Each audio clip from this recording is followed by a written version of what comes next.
ఏంటండి మరి చిన్నపిల్లలాగా? నన్ను కనిపెడతావో కనిపెట్టలేవు అని ఏదో చిన్నగా చూడండి, నా మీద చేసే హక్కు అధికారం మీకు తప్ప ఎవరికి లేవు. అయినా మీ గురించి నేను ఎంతసేపటి నుంచి ఎదురు చూస్తున్నానో తెలుసా? మీ గురించి ఎదురు చూసి చూసి నా కళ్ళు కూడా కాయలు కాచాయి బాబు. తెలుసు, నీ ఎరిపెక్కిన బుగ్గలు చూడాలని నేను ఇంత లేటుగా వచ్చాను అనుకున్నాను. ఇలా లేటుగా రావడం, దానికి ఏదో ఒక సాకు చెప్పి నన్ను కన్విన్స్ చేయడం మీకు బాగా అలవాటు అయిపోయిందండి. అసలు ఈ లవ్ మ్యారేజ్ అందుకే చేసుకుంటే వచ్చిన దగ్గర నుంచి గొడవలు. అనుకున్నా చేసుకునేటప్పుడు బాగుంటుందని నేను చాలా అనుకున్నాను, కానీ అనుకున్నంత ఏమీ లేదు. అప్పుడు ఒప్పుకునే వరకు నా బొజ్జి నా బంగారు నా కన్నా అన్నారు. ఎప్పుడు ఈ నైటీలో నీ మొహం చూడలేక చేస్తున్నాను అంటున్నారు. గొడవలు ఇన్ని చాలే కానీ ఇవాళ మన పెళ్లి రోజు తెలుసా?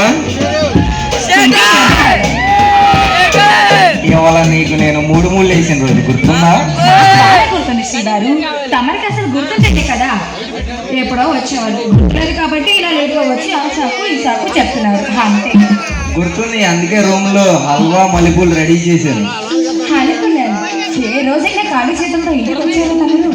కాకపోతే ఇవాళ ఒక రోజు స్వీట్ ఎగస్ట్రా అంతే, పెద్ద తేడా ఏమీ లేదు. మాటలు అవి కొంచెం దగ్గరికి వస్తే